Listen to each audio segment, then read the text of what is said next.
Except by some community accounts, a certain pattern was beginning to start as early as 2018. That slowly became more apparent in 2022, and at this point it became impossible to ignore. This pattern involved Mads leaving her Patreon dormant for months on a subscription tier people were actively paying for. Then on the very last a month, sometimes within the last few hours, Maddie would post a bunch of videos at once. Patrons started looking at these and realizing something was off. Some of these videos were like only 30 seconds long, but looped to fill out a full runtime, giving the illusion it was a 3 to 4 minute video when in actuality it was just one big lie. And the Reddit community caught on to this in real time, because a post on r/MadsASMR, a subreddit about her, called out one of her videos titled "Repeating It's Not Your Fault," talked about how every single minute into 11 minutes, 12 minutes and 30 seconds, 13 minutes and 40 seconds, and 14 minutes and 50 seconds, there's a frog in her throat and it cuts. It's literally a 32-second clip that's been looped for like 30 times.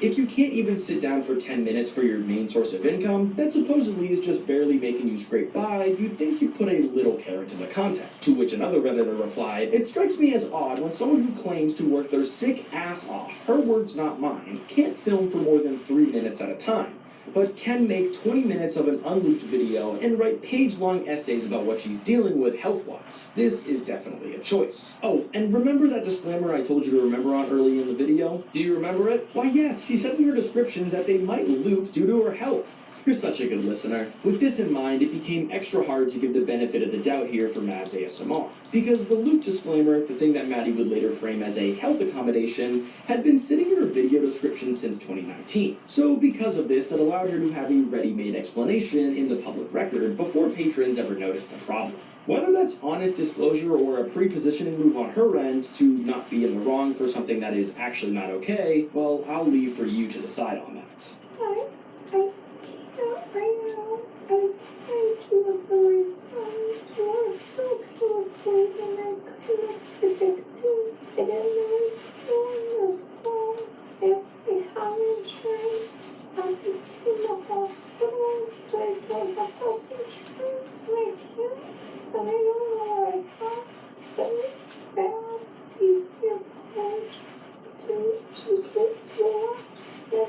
But the Patreon problems didn't stop at just poor last-minute delivery. You see, she also had a pattern of promising custom-paid personalized videos that were never delivered. In short, patrons would pay for a one-of-one ASMR video made by Maddie that would in turn just never get made. And it wasn't just custom videos either. She would announce things like a live watch party for the Vampire Diaries, saying when would be best, tomorrow, Thursday, day after tomorrow, Friday, XOXO, love and light, and then just never do it. When patrons asked respectfully about missing content or even asked for refunds, she would just block them. Literally just straight up remove them from the Patreon and then never address it. One commenter wrote that she got kicked off Patreon for pointing out that the catch-up videos at the end of the month were just 30-second clips on loop. Another one pointed out that Maddie was reposting even her old videos but as new Patreon content, and even taking paid Patreon content and putting it on YouTube for free, which kind of defeats the whole entire point of having a Patreon in the first place if you're just going to give your paid exclusive content out to your YouTube audience. When the complaints became public enough that a YouTube response seemed necessary, Maddie eventually posted a video, which has since been deleted, claiming everyone was overreacting and that she had refunded everyone, which was another lie. But the people she was calling liars had already been blocked by her and couldn't respond. Pretty good strategy if you want to look like the good guy, if you ask me. Block everyone in your sites and monitor everything like the monkey from Toy Story 3. Did she take a playbook out of a Lloyd ASMR booklet? And here's where it gets pretty interesting. Because Maddie eventually posted one of her crashed out posts, and in it, without seeming to realize what she was admitting, she wrote, "I refund anyone and everyone. That was a pattern years ago in my darkest times." Redditors on subreddit were quick to point out the contradiction with one writer. She did make and immediately delete the video, saying she always refunded, but now tells on herself and admits that all patterns were telling the truth, by admitting that that pattern was years ago. relying to the pattern that if anyone asked for a refund, she would just block them. In trying to defend herself, she confirmed exactly what she had been denying for the entire time. Pretty awesome, if you ask me. Here's the thing, though. Maddie's Patreon at peak was reportedly bringing in somewhere between $3,000 and $15,000 a month, allegedly. Add that up with any one-on-one videos, and she could be making a pretty penny off this Patreon. Now, someone pulling in that kind of money isn't financially desperate. I mean, she was literally running a paid subscription service that gave her free money, and then she just got to decide at random points that when people that were paying her didn't really need to get what they paid for. And if they spoke up about it, well, they got blocked. By 2023, Maddie had publicly claimed she was dealing with multiple chronic conditions: Ehlers-Danlos syndrome, POTS, and tachycardia. Apologies if I pronounced any of those wrong. Please feel free to correct me in the comments, as I know you will anyways. However, to play devil's advocate for a second, these conditions listed are very much real conditions and do allow for serious problems to occur. But there were a couple anomalies towards Mads that were also happening while she was admitting these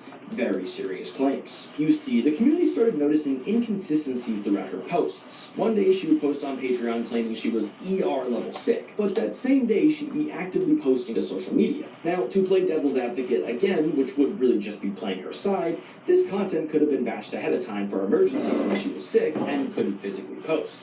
So I will give her the benefit of the doubt. But the bedridden posts followed by her drinking and partying, well, I can't really defend that. As what is the purpose of batching content like that? If not for maybe personal gain to show people she's having fun, which would negate her memo that she is trying to instill on her fans that she is doing unwell, and that's the reason why she can't post. The commenter who posted it wrote, "Confused since your last Patreon post said that you were sick, so you can't post on there and in the hospital, and yet you are here completely fine." Maddie's reply to that comment was a long defensive paragraph that ended with, "I'm not quite sure why this world, when you're chronically ill, wants you to lay in bed, but then calls you lazy. And if you get up, then you're a faker. It's quite frankly absolutely disgusting and very harmful." And this wasn't just a one-time post either. She would also talk about her medication with community members, sharing repeated screenshots of her writing things like, "Last month I was dropped off my insurance. I have heart medication that I'm without. I'm debilitated in bed, and the medication runs around $600 to $800 a month." And if that didn't help, people with actual diagnosed chronic conditions started saying things in the comments about how it didn't add up. The subreddit also flagged something else around the same period. A community post posted by one of her Instagram photos that had an AI info tab,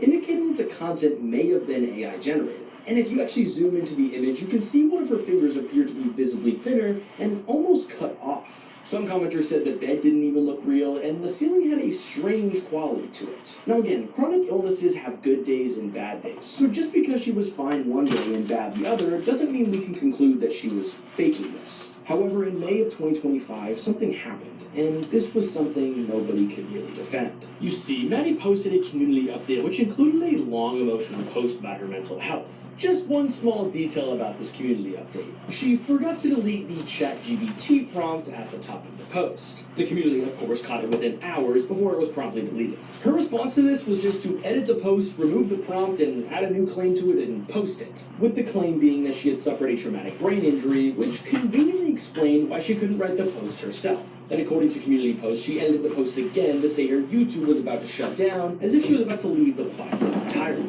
Which also didn't happen, she just kept posting, as I mentioned. Right around this time, she pinned a comment to one of her YouTube videos before turning off comments entirely that read, "We don't always have to agree with or understand why someone makes the choices they do, but I hope we can all stay kind and respectful. No need to tell me you no longer respect me.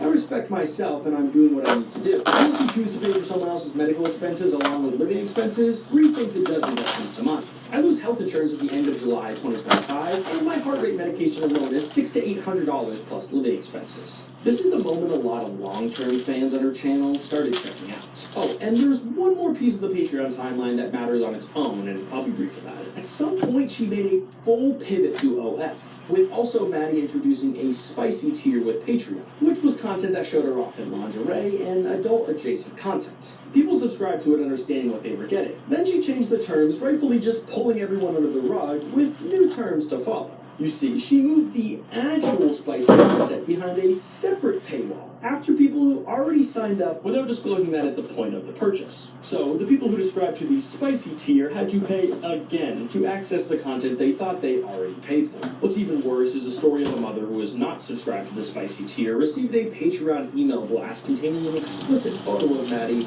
and her child saw it. When some of her longer-term followers pushed back on the adult content pivot, even respectfully, the replies weren't exactly warm. One follower then with her for over 5 years sent a DM saying she felt ASMR and OF should be kept separate.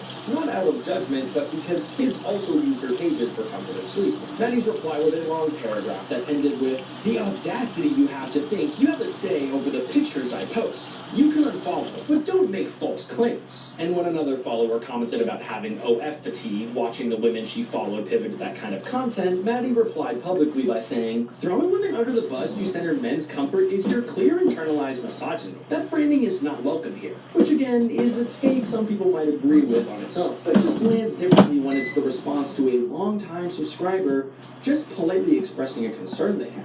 Maddie eventually launched a full OF instead of just doing it on her Patreon. And at least one of the posts, according to people who paid for it, was, you guessed it, a looped video, which was the same strategy from her Patreon, just on a new platform and a much higher price tag.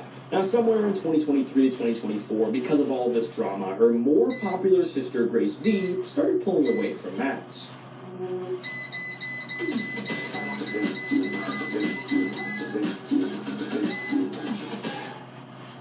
Help!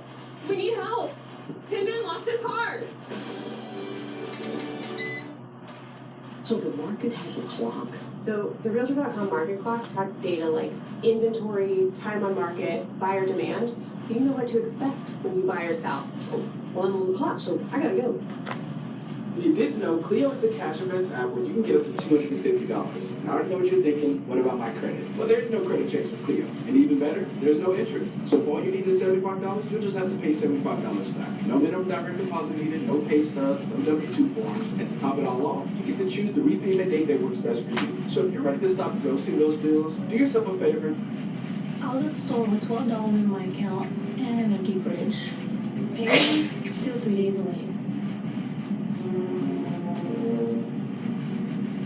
Nobody can give the exact date because she didn't make a big announcement about it herself, but rather it leaked out to pieces as content got published. The first public signal came in April of 2023, the same window as the Patreon blow-up, where Maddie posted a Patreon video later deleted in which she stated she had no longer had contact with her siblings. At some period, Grace uploaded a YouTube video where about 5 minutes in, she said she needed to disengage and step away from a family member for her own mental health. And it's subtle enough that Grace can plausibly deny it was not aimed at anyone, but timed closely enough that the subreddit noticed immediately. She never named Maddie in the video, and she didn't have to, as the shoe fit the situation very well. Fast forward to 2024, and we see that Grace has gotten engaged, she got married, and her daughter Aurora was born in August of 2024. Grace posted a celebration to Instagram, and her channel kept moving forward.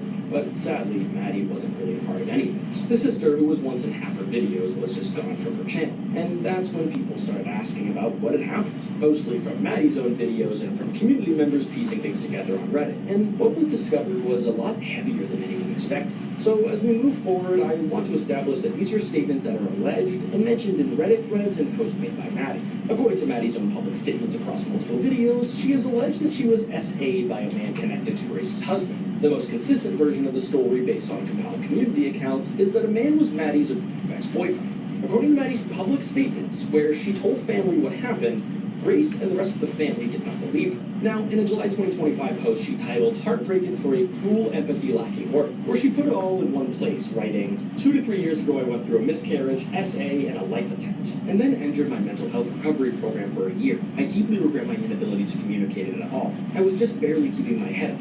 And then later that same post, she said, I can't keep being called the horrific things I am. The threat saying I'm a drug addict and I'm making up my SA, and I'm a scammer. I refund to anyone who asks. I try so hard up and out for everyone here. But at the same time, Grace has never publicly responded to any of these claims. Not the allegations, not the estrangement, nor the deleted videos. Her silence is consistent. Whether you read that as her respecting privacy, protecting her family, or something else entirely, that read is on you. Because in the end of this, none of these claims have been independently verified.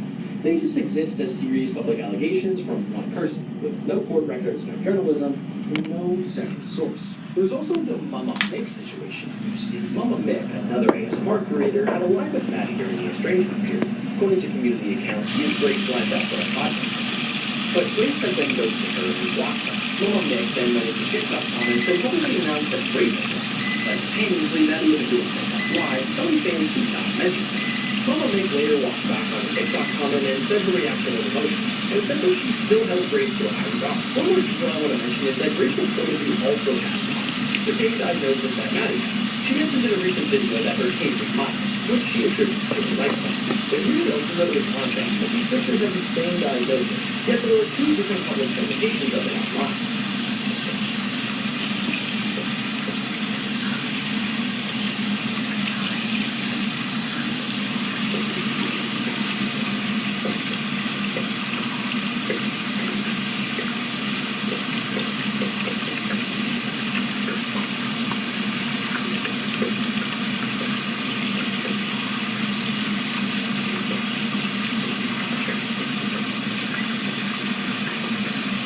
In early August 2025, right around a week of Lauren's birthday, Maddie posted an inaudible whisper video. Inaudible whispers is a style of ASMR where the creator whispers quietly to the audience.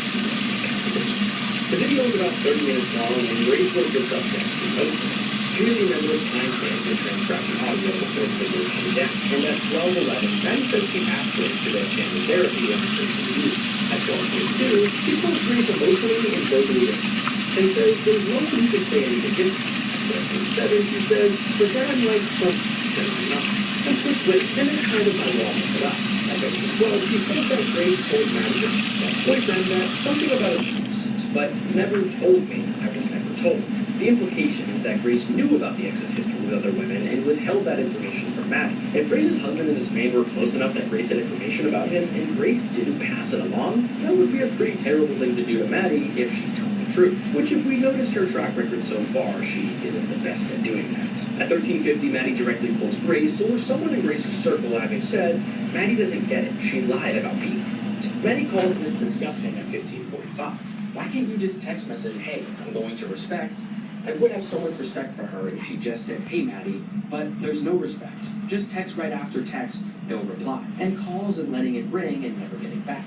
I'm just so exhausted being the villain. Absolutely exhausted. At 17:20, she asks someone in the conversation not to bring up her sister's name, and she gets emotional at the mention at 18:26, where she says, people make my sister out to be like she's some Disney princess and I'm Maleficent. It's unfair. At 18:43, she says, I'm about done with the bullying, the harassment, the nastiness. I am this close to shutting down my YouTube channel and Patreon, and I'm sure it would make my sister very happy. At 20:22, she requests that her audience not bring up her sister's baby, or her sister's husband.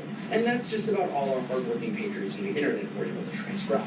Maddie also reportedly admitted in the video about being a bad person, and said she apologized to Grace multiple times. She said by her own account that she had not seen or spoken to Grace in 6 to 8 months. There's one complication about this worth flagging, though. On a late June 2025 Patreon grocery haul, Maddie apparently mentioned Grace casually. That's weeks before the video where she says she hasn't spoken to her for 6 to 8 months. Whether the break happened after the grocery haul or whether the timeline in the Whisper video was imprecise, it isn't clear. But important to point out regardless, as it shows Maddie once again unable to clearly determine a timeline of events to her audience. The community's awareness of this is a post that says, ever since people have been posting on this subreddit, she deleted her Patreon chat, removed a bunch of videos from YouTube, turned off Patreon comments, and started giving disclaimers on her haul videos and more. Pretty sure she's reading this page every day. And because of this, she deleted that video. If you're going to make a serious public accusation against your own sister, packaging it inside an ASMR trigger video and then removing it once people transcribe it is a strange way to go about it, in my opinion. But you really can't argue that this video was timed and worded in a way that made it very hard for the community not to connect it to her sister situation. Going off that, a defense for Maddie actually did show up. In December of 2025, a video went up on Maddie's own YouTube channel with the title, Some Real Truth About Matt's ASMR, in parentheses, beautiful words from Uncle Matt. Posted by a man named Matthew Albrock, Maddie's godfather, someone she calls Uncle Matt. Now, I will say, a friend vouching for you is one thing, but this was a man who watched her grow up, speaking on her behalf from her own channel. Hi, my name is Matthew Albrock. I am Maddie's godfather, she called me.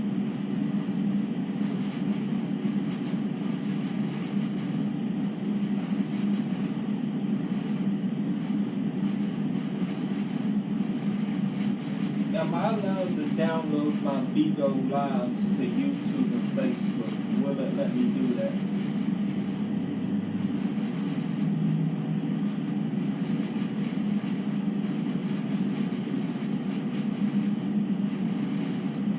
Bigo lets you download the lives.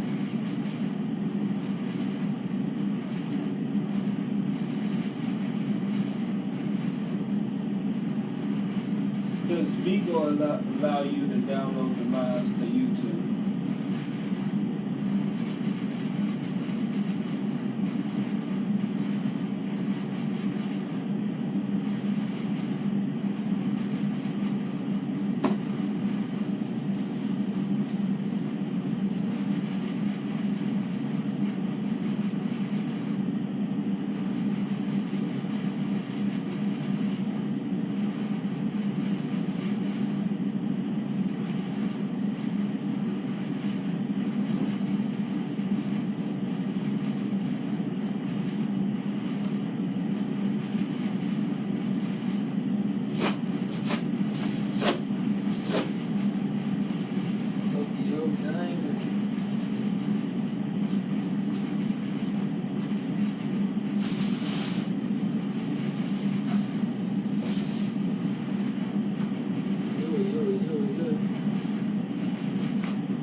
Here's a secret tip hackers don't want you to know about. With this app called Malwarebytes, your phone, desktop, or any other device will be protected 24/7. It has a web blocker that keeps you safe from phishing sites and fake links, a VPN to keep your browsing private, and a virus cleaner that scans and removes hidden malware with just a few clicks. It even protects you from identity theft. Let me tell you something. Like this woman caught her boyfriend cheating. So her get back doing something you expect. I don't think you would do that. At least I don't think you would do that. She didn't have to go to the car wash to get her get back. She didn't have to go to the club to get her get back, or the mall to get her get back. Her get back was knocking on her goddamn door, delivering the packages. One day, he out to deliver a package, and she gave him a package. I slept with my FedEx driver. Now, before y'all judge me, before y'all get to judge me, let me tell you everything y'all need to know before y'all get to judge me. So, my husband was cheating on me the whole entire time. He has a baby on the way, he had a girl, the girl calling me, telling me all the information. Well, first she texted me on Instagram, she was in my requests. So me and her get talking, she gave me her number, we go on the phone, start talking, she's pregnant, all of that tea. So I'm like, okay, cool. Mind you, the whole time, the FedEx driver is fine as fuck. And I see him almost every day because he delivers packages every day. So he will give me like little compliments here and there, like, oh, you're beautiful, I hope you have a good day, or you know, whatever. Boy stuff. Okay, so this tells me one good goddamn thing. Women always know who got next. There's some kind of imaginary line in these women head. They got a waiting room and they got their head. They know who they finna let get next. Cause the whole time she in a whole relationship with Vivian Buckle Tip. And she been eyeing this FedEx driver knocking on her door. And she was waiting on the opportunity to get her goddamn rocks off. And this was the perfect opportunity, being the fact that his boyfriend was cheating with Becky with the good hair. And now Becky pregnant. So she felt like it was the shot to get a FedEx driver some rocks. Yeah. So I'm like, okay, so one day, my husband is home and his phone keeps going off and off and off and off and off and off and off. And I'm trying to figure out, why the fuck is your phone ringing right now at 2 in the morning? Like, what's happening? Is there an emergency happening? Like, I don't know. Pick up his phone. It says AT&T. Bitch, AT&T is not calling you. Bitch, AT&T is not calling you at 2 a.m. So I'm like, okay, cool. Go through the phone, go through AT&T's messages. Most of the messages are deleted, but there's still like a little bit in the conversation at the bottom.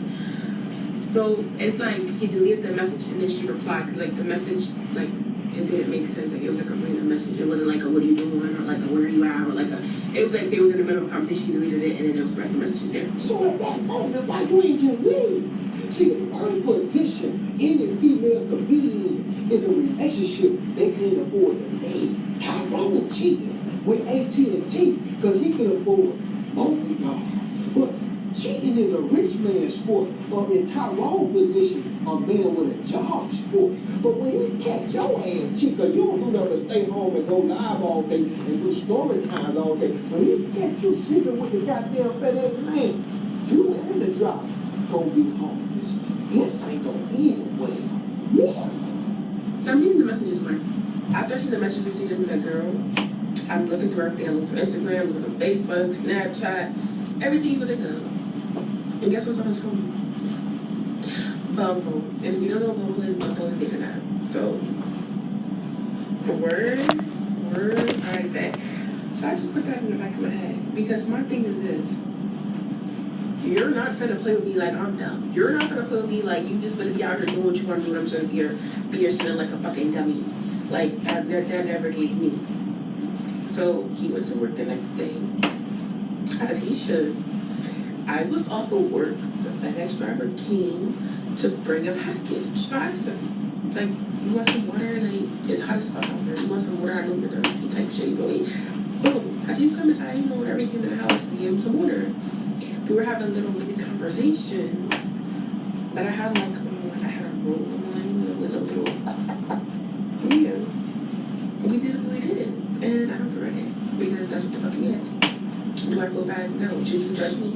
No, because I feel like that's what it is. Like, you have a baby on the way. Why the fuck would I sit here and be loyal to you when you've been not loyal to me? Anyways. Yeah. Ready to learn more about Entivio today? Talk to your healthcare provider and visit Entivio.com. With Entivio, you may be able to pay as little as $0 per dose. Plus, our team can help connect you with additional support programs. Entivio.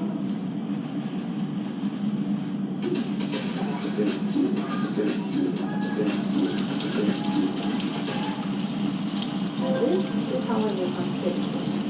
This is how I look on Instagram. This is how I look on LinkedIn. But this is how I look on Tango. Real, raw, completely alive. Unleash your wild side with Tango.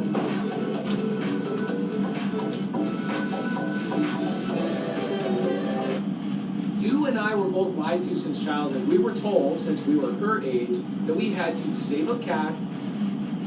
Yeah. Now, first of all, Tyrone ain't see you as a soulmate. He saw you as his playmate, and that's why he was on the goddamn dating app like Bumble trying to find him a goddamn skill accepting application. You went in, and secondly, using your coaching as a give back tool, as some kind of community goddamn you can give it out to the community drivers. That ain't no give back. That's your twat.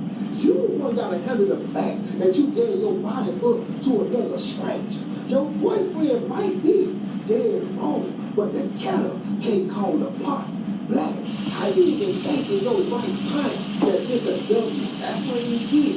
Child, when the only one who really won in this situation was the FedEx guy.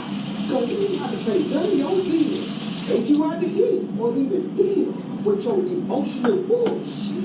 He just smashed and left you there with the wet wipe or the hot rag or whatever you did when you wiped out when he left. And now you online letting everybody know just how weak you really is.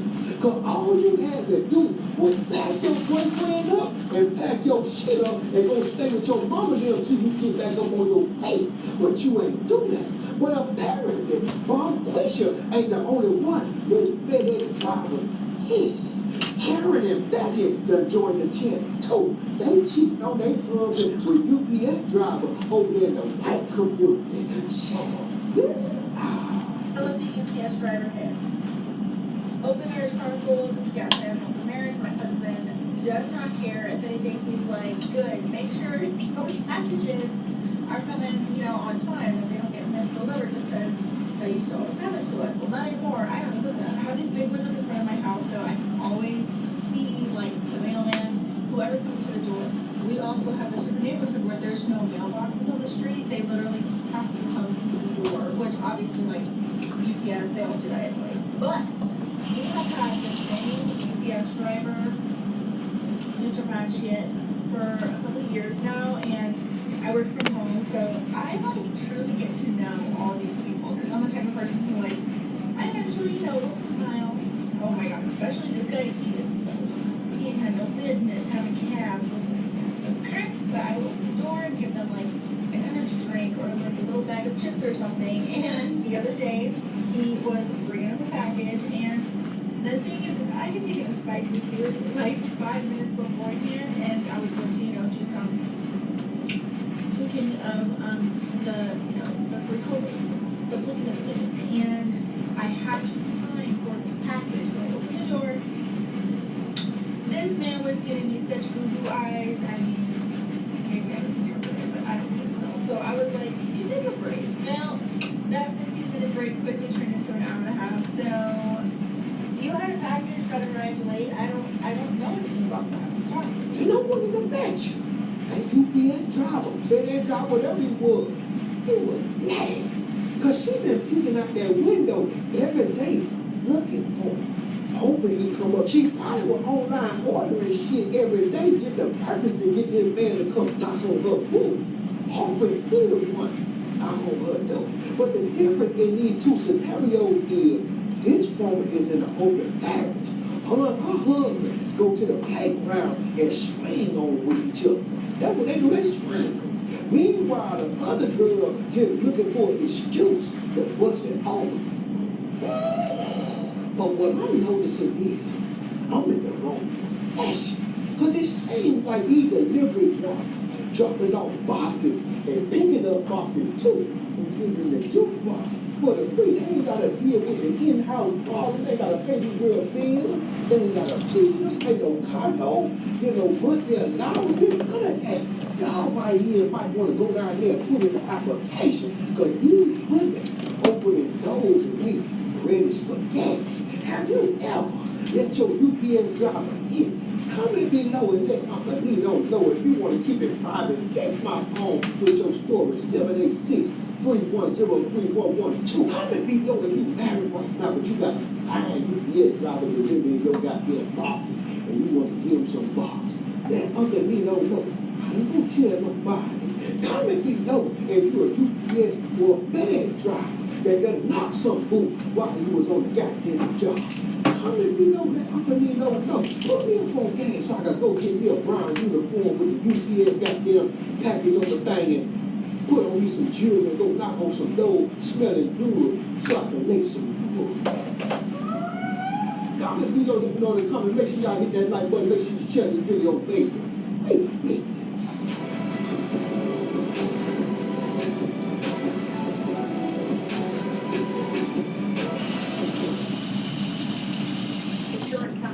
Trying to remove a viral social media video that claims people involved in a car accident in the last year could receive up to 10 times more for their settlement without hiring a lawyer or going to court. Watch the full story now. Hey, did you know you might get a big cash payout if you were in a car accident up to 1 year ago? Even if you were driving, just click the link around this video to see how much you can get. Just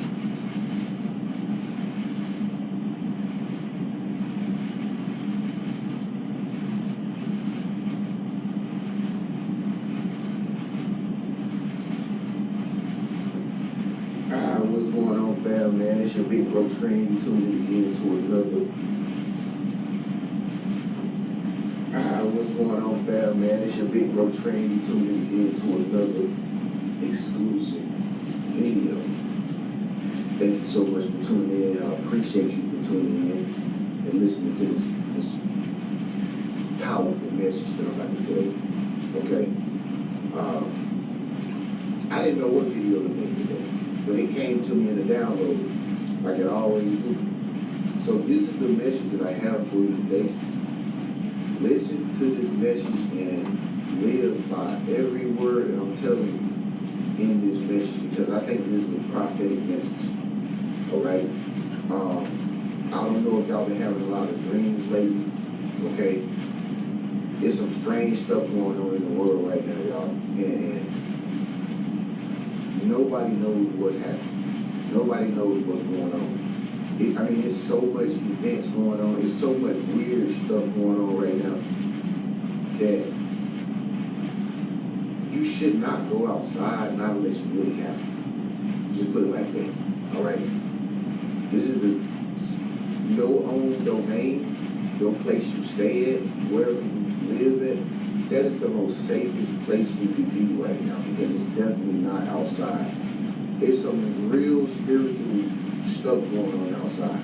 Okay, and I'm telling you this by my own personal experiences, like what I've been telling y'all in the past few videos. Even I have seen and been in the midst of some really strange shit in the past few weeks. And I'm in a whole nother country.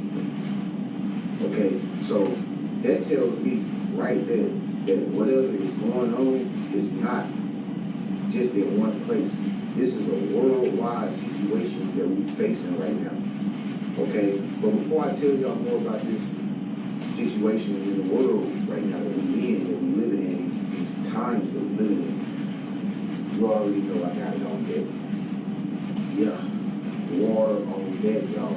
We drinking water until we turn into walking oceans. Okay? We need this water right now in these times in order to have a clear mind, in order to have a sound mind, in order to have a peaceful emotional system. Water is life. You have to put this in your body right now and refrain from all that other BS that you be doing. I'm just keeping it 100 with you. You see me right, look. And I mix mine with the very best, the Berry Blaze Elixir. All red veggies, all red fruits in one container. All veggie capsules, okay? No chemicals, none of that processed stuff. This is 100% organic, and you can put it in your water, drink it all day long, and you're gonna feel good just like Big Bro Trend. Make sure you get yourself, click the link after the video at the bottom, trendsupplements.com, and get you some. Now, of course, you ain't gotta drink a whole bunch of water like every day, all the time, but, you know, mix it up sometime and get a fruit drink or something like that, or, you know, like I had a Pepsi the other day just to, you know, for indigestion reasons and stuff like that. You can still, you know, thug it a little bit, but I'm just saying, put majority of this in your body, man. You gotta have this in these crazy times that we're living in, because this is life force, all right? So drinking your water is great right now, okay?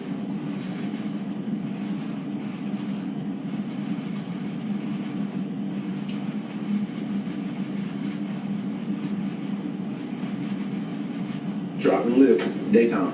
And I picked this lady up. She said, "Hey, how you doing?" I said, "I'm doing good. How about yourself?" She was like, "I'm good." You know who I am? She said, "My name is Lily. I'm a sucker."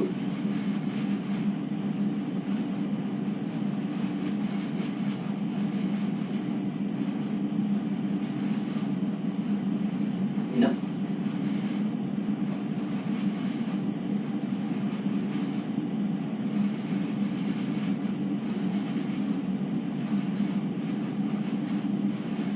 The most dangerous person in your life.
Everybody listen up.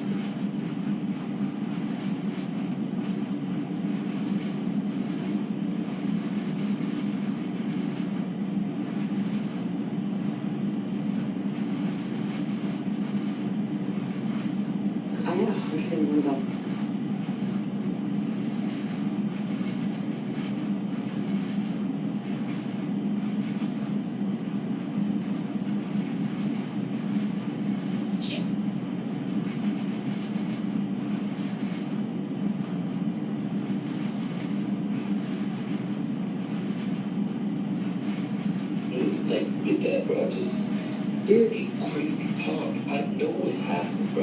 Well then, no. So would you want to tell it or not? Because I do.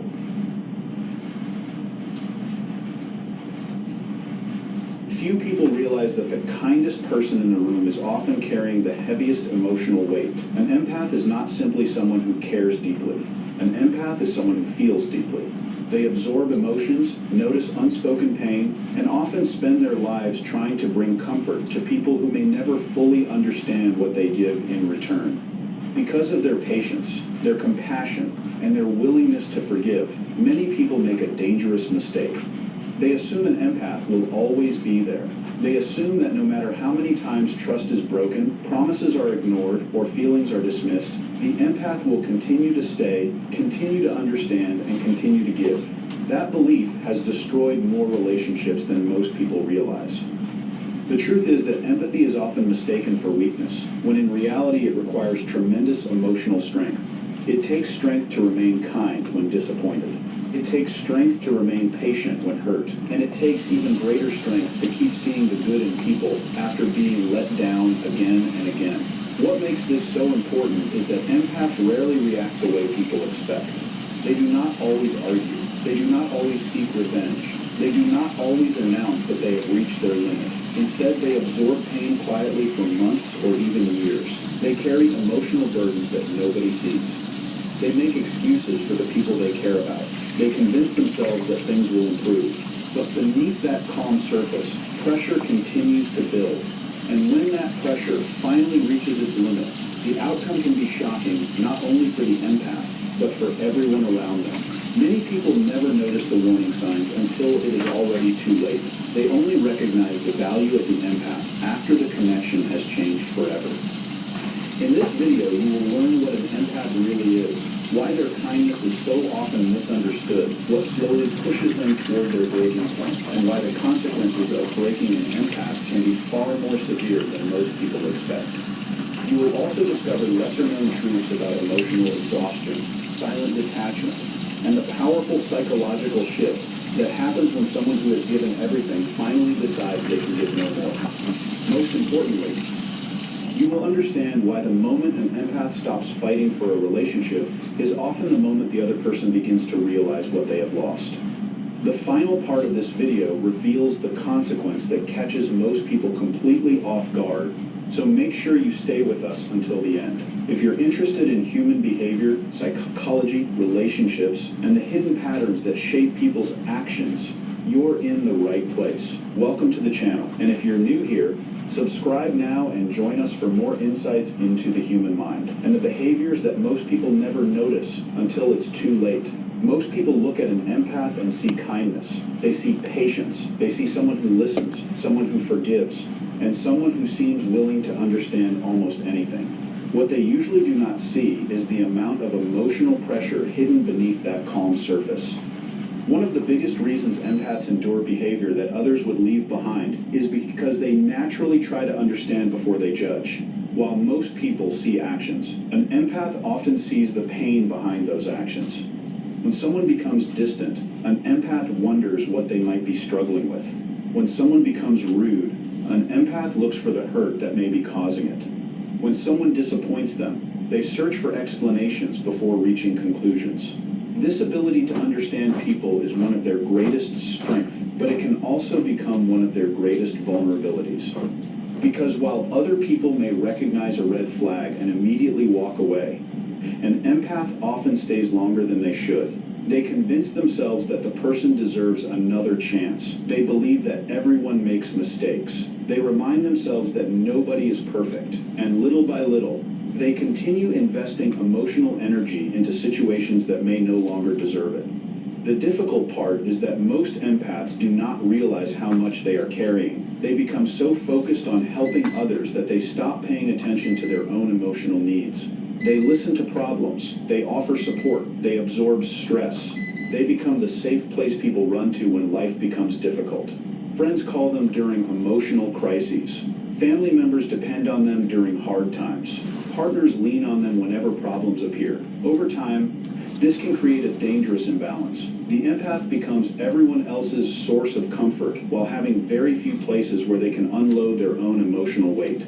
Many people assume that because an empath appears strong, they do not need support themselves. But strength does not eliminate emotional exhaustion. In many cases, it hides it. What makes this even more complicated is that empaths constantly give people the benefit of the doubt. A promise gets broken. They forgive it. A boundary gets crossed. They overlook it. Their feelings get hurt. They tell themselves it was not intentional. Again and again, they choose understanding over self-protection. This pattern often comes from a sincere belief that people deserve compassion. The problem is that some individuals learn to depend on that compassion without respecting it. They begin expecting endless patience. They start assuming that no matter what happens, the empath will remain available. As a result, unhealthy behaviors slowly become normal. What would have been unacceptable in another relationship becomes tolerated simply because the empath continues giving chances. At first, this does not seem dangerous. In fact, it may even look admirable. The empath appears loyal, supportive, understanding. But beneath the surface, emotional exhaustion is quietly growing. It rarely arrives all at once. It builds slowly. One disappointment adds a little weight. One broken promise adds a little more. One moment of feeling unappreciated creates another layer. Individually, these experiences may not seem significant. Together, they create a burden that becomes heavier over time. The empath keeps carrying it because they care.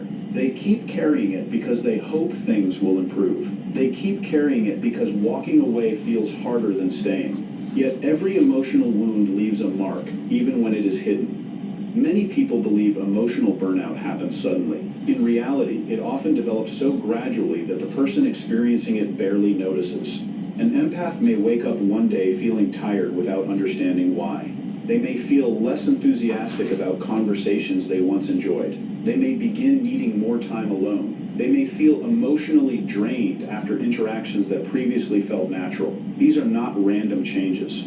They are signs that emotional resources are being depleted faster than they are being restored. The empath continues giving while receiving less and less in return. This is where the first major misunderstanding begins. People expect breaking points to look dramatic. They expect arguments. They expect emotional explosions. They expect visible conflict. But empaths rarely reach their limit that way. Their breaking point is often silent. Instead of raising their voice, they become quieter. Instead of demanding attention, they pull back. Instead of creating confrontation, they begin creating distance. Because their emotional journey toward detachment starts long before anyone notices it. One of the earliest warning signs is reduced emotional investment. The empath who once checked in every day begins checking in less often. The person who used to remember every detail becomes less engaged. The individual who once put enormous effort into maintaining the connection slowly starts conserving energy. This change is easy to overlook because it happens gradually. There is no dramatic announcement, no major event. Just small shifts that become larger over time. Another warning sign is decreased effort. Empaths are often the people who keep relationships alive. They send the message first. They initiate conversations. They try to solve misunderstandings. They make sacrifices. They create opportunities for connection. When emotional exhaustion begins taking hold, these efforts start disappearing. Not because they suddenly stop caring, but because they are becoming tired of carrying responsibilities that should never have belonged to one person alone. Relationships require mutual effort. When only one person continues investing, fatigue becomes unavoidable. People frequently misinterpret this stage. They assume the empath is simply busy. They think it is a temporary mood. They expect things to return to normal. What they fail to understand is that emotional withdrawal rarely happens without a reason. The empath is not becoming distant by accident. They are responding to accumulated experiences that have slowly changed how they feel. The problem is that many individuals pay attention only when they start losing access to the empath's energy. They notice the silence. They notice the reduced attention. They notice the absence of effort. But by that point, the process has often been developing for a very long time. As emotional withdrawal continues, another shift begins to appear. The empath stops explaining. Earlier in the relationship, they may have expressed their concerns repeatedly. They may have communicated their feelings.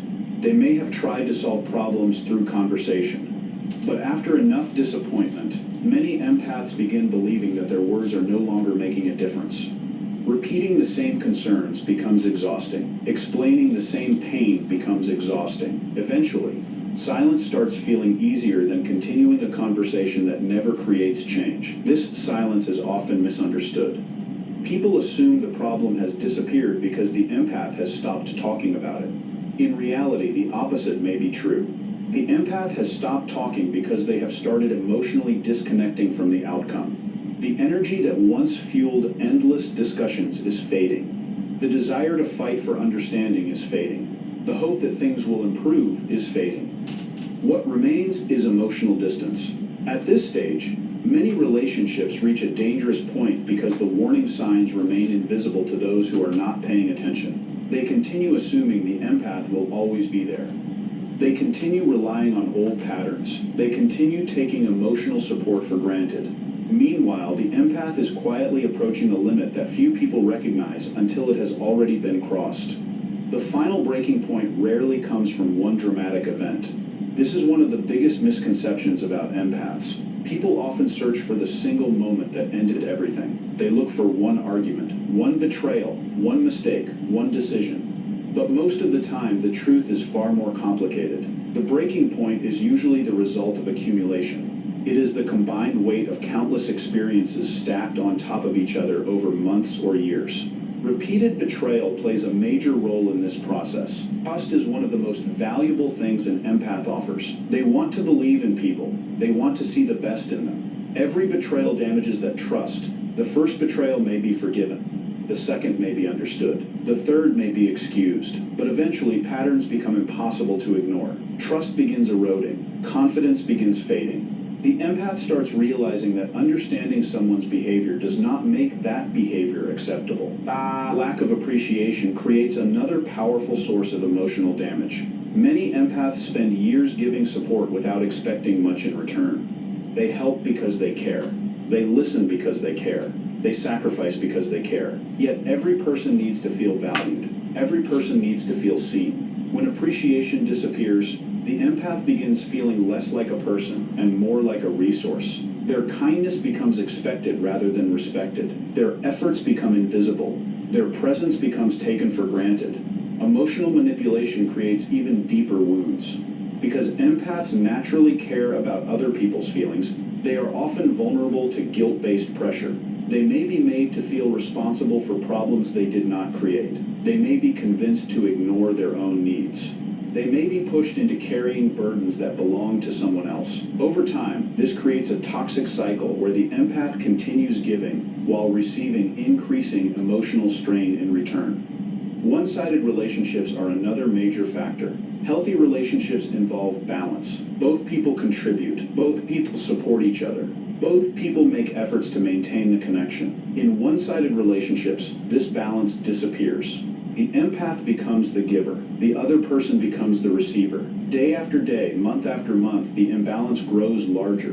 The empath keeps investing because they care, but eventually they begin recognizing a painful reality. They are building a relationship alone. Perhaps the deepest wound of all comes from being valued only for what they provide. Some people appreciate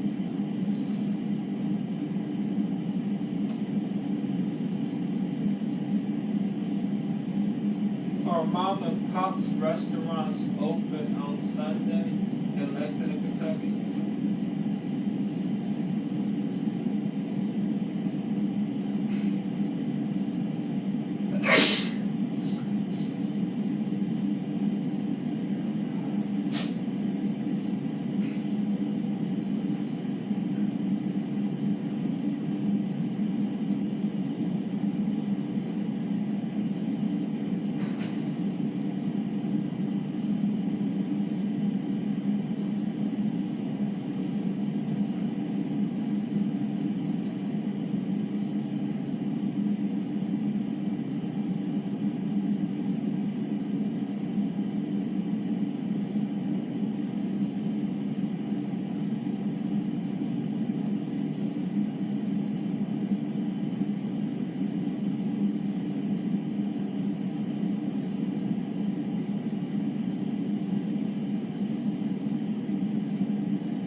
You're asleep, completely out, drooling on your pillow, probably snoring, zero awareness of the world around you.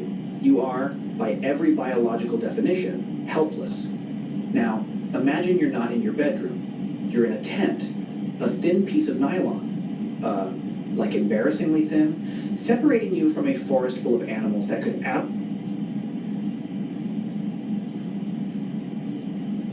Asked me what my life was going to look like at 39. There's not a world that exists that I would have thought it would look like this. I definitely thought in my 20s that I was going to get married later in life, which would be like 30 instead of 25. You're asleep, completely out.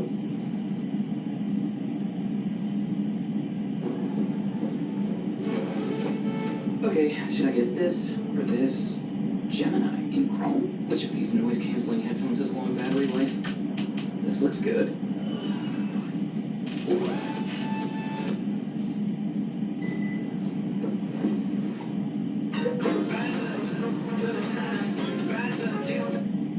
Asked me what my life was going to look like at 39. There's not a world that exists that I would have thought it would look like this. I definitely thought in my 20s that I was going to get married later in life, which would be like 30 instead of 25. But I never was like really gung-ho on kids. I assumed that I would have them, but I thought it would be later, like 33. In fact, when I was in my 20s, I would always say the only thing worse than being married at 25 is single at 32, because I thought that single at 32 was literally a death wish, because that is what we were programmed to think. That's what society, marketing, patriarchy, and Disney movies have been telling us since we were so little. A marriage is a business contract. Most of them fail, and people spend a lot of money to get out of those contracts. I still believe in the institution of marriage, but I've had a bit of an enlightening about what it actually is. Women are handed this fantasy where our goal is to be chosen. Women are saying, I don't really need to be chosen. I choose myself, I choose my friends, I choose the people that bring actual value to my life. And because I can afford to live on my own, you don't bring as much value by only being a provider. Men now have to be more than just being a provider. Anyways, I could go on a lot of tangents about that. You can only just be present in the moment that you have right now, how you're showing up for yourself right now. Don't spiral into the future. Just cultivate a life that you love and watch the rest of it unfold, because what will be will be. Bruh, they really out here rewriting history to cope with the present reality. I don't really need to be chosen. Yes, you do. Everybody wants to be chosen by someone they actually respect. But instead of adapting to what a man actually needs, peace, cooperation, respect, she wants to flip the script to suit her current lonely situation. This right here is exactly why brothers are shamelessly opting out in 2026. Why sign a contract to compete with someone who views your presence as an insult to her independence? We are good on that. Like this is blowing my mind. Why everybody that I work with who is younger than me is getting married? Walking through the door with their pretty ass ring on their finger, and it's like I'm sitting there, I'm happy for them. I'm hella happy, you know, I'm gonna show them that I'm happy for them and all that good stuff, and I am. I'm more mad at my mother self. You know what I'm saying? After I celebrate with you real quick, okay, what color is your man? What color is your man? All these years I've been dating, and I'm a good girlfriend, like I know I am. I be cooking, cleaning, I'm not lazy, I stay in shape, got a good lifestyle, I'm not lazy, point blank period, not lazy, I'm loyal, like I don't get it, I got a whole degree, I'm educated in some more shit, like I'm not saying, oh, I should have been married first. It's more of like I gotta pick a whole new f***ing type, clearly, because guess what color they're not? Guess what color they're not? Guess. Guess. Drop it in the comments. What color do you think they're not? Like, that shit is crazy to me. And like I said, I apologize for cussing too much. It's just like, I have to pick a whole new type for real. Like, I really have to pick a whole new type to get what I'm looking for, because the other ones just give you dating. And drama and dating and problems and dating and dating and dating and dating and dating and dating and dating and dating and dating. Like, I'm genuinely happy for them though. You know, I don't envy their situation. I know comparison is a thief of joy, but it's just like, I'm not in a rush to get married. But it's like, the proposal part is literally just step one. That's step one in security for a woman. Like,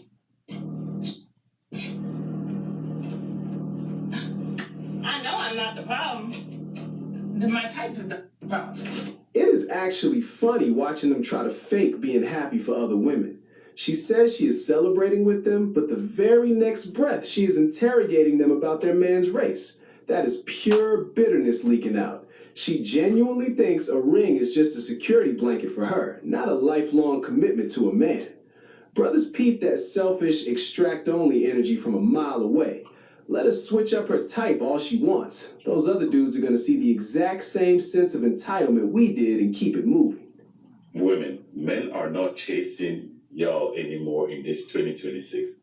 Best believe a lot of men now have their physical, mentally, and financial stability to the max. So if you guys want to play games and make him chase you and shit like that, nah, they ain't doing that anymore. They will replace you quick. So if you like a guy and he meets your standards in whatsoever way you know how to balance it with him, work with him because he will not chase you. Ladies, do not be wasting time. You like the guy, he likes you, he treats you good, and you want to treat him good as well, go for it. Don't make him try to chase you, man. Like, that's long, bro. Fuck. Like, look, the days of begging for a seat at the table are done. This brother is speaking the gospel. If a man has his mental and physical state at the max, why would he waste his energy on a woman playing hard to get? That long chase is just code for manipulation. We have better things to do than decode maybe and check back later. If the energy is not reciprocated immediately, we are out. It's about self-respect. These women are mad because the leverage they thought they had has evaporated. You either walk with us or get left behind. It's that simple. So I'm single at 37, and whenever people learn this about me, they always give me a little bit of a side eye, like, what's wrong with you? I'll tell you what's wrong with me. I am overqualified, okay? I'm overqualified for the men out there. Sweetheart, that has to be the most ridiculous thing I have ever heard. Yeah? But go ahead, I'm listening. And I commented this on another creator's post recently, and that comment kind of blew up. It got over 24,000 likes and still counting. The women knew exactly what I was talking about. They were like, oh my God, yes, overqualified, that's the word. The men, on the other hand, felt personally attacked and felt like attacking me. They called me crazy and delusional. I personally don't know if you're crazy, and I definitely don't think the men needed to attack you. But they might have a slight point in calling you delusional. I'll tell you why soon. And some of them even said that I'm still single because I'm fat. As if fat women don't get harassed by men all the time. I mean, I wish my weight were enough for them to want to leave me alone, but it's not. Look, fair enough that your weight doesn't stop men from coming after you. At the end of the day, beauty is in the eye of the beholder. But recognize that there is a big difference between sexual attention and relationship intention. Just because men are coming after you doesn't necessarily mean they're coming for the reasons you think. You dig? So when I say I'm overqualified, I'm not coming from a place of arrogance. I'm talking about being a responsible adult and a decent human being. I can appreciate that. And let's be honest, being a more decent human being than the average man is not hard at all. Like, we're not even trying. And I hear a lot of women say the bar is in hell when they are talking about men, but that's not true. The bar is even lower than that. Like, the bar is so low that it can't even get a whiff of hell's smell. That's how low it is. So let me give you an example to illustrate what I'm talking about. Two of my closest friends got engaged, and they both asked me to be their maid of honor, which I happily accepted, of course. And the way each of them asked me was so sweet. One friend rewrote the lyrics to Casey and JoJo's All My Life and actually sang the song to me. My other friend came over to pick me up, and when I came downstairs, I found her with her car doors open, standing in front of her car, doing a little happy dance. She had assembled a beautiful gift basket and a cute little handwritten note thanking me for our friendship. You know what I get from men? Send me some pics. My D is hard. You're the only one who can help me. Ugh, disgusting. My dear, men and women are very different. Generally, men tend to be a lot less airy-fairy and sentimental when compared to women. So how they do things generally will differ to how ladies do it. But more importantly, why are you comparing a group of your lady friends to a select group of 4 romantic experiences? I get that you're trying to emphasize the quality of being human, but you kind of lose your point when you compare your female friends who have no romantic intent for you with a small group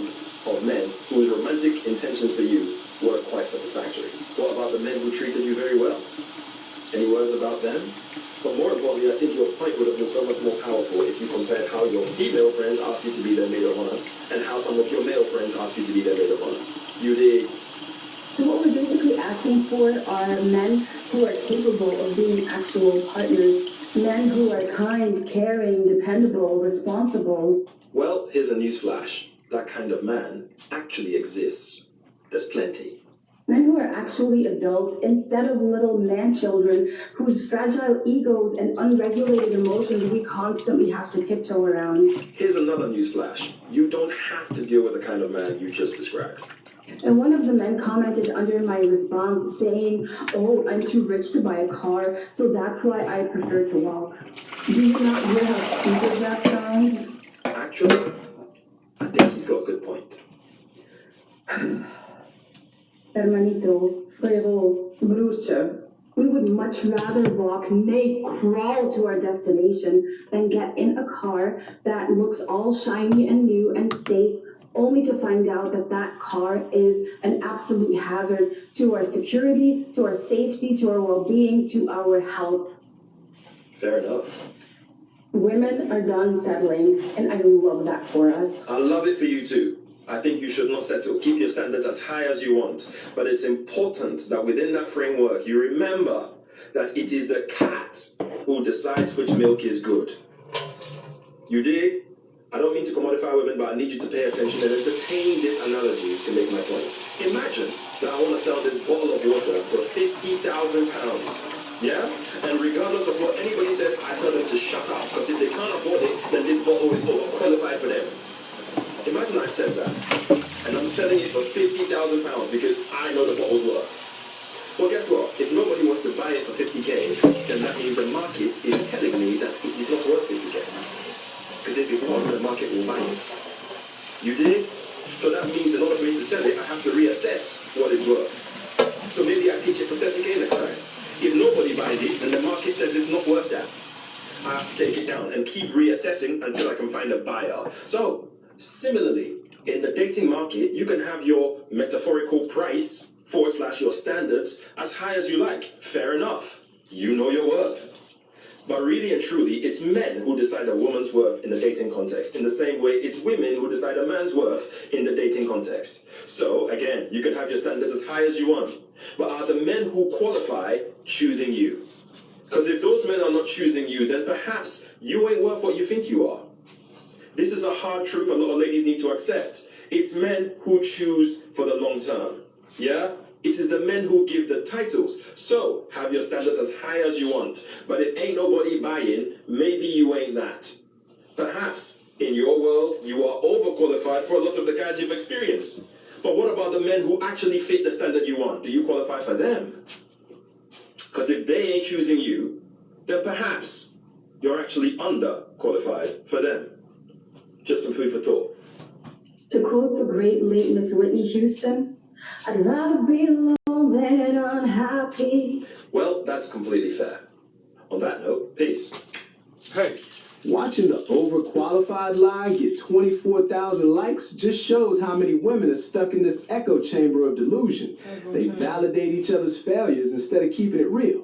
If you're 37 and still single despite cooking and cleaning and having a degree, the problem is your personality or your choice in men.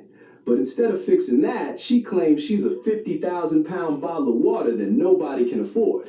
In reality, the men who actually have that currency are simply spending it on women who don't come with all that baggage and arrogance. Social media have a lot of y'all women mindset.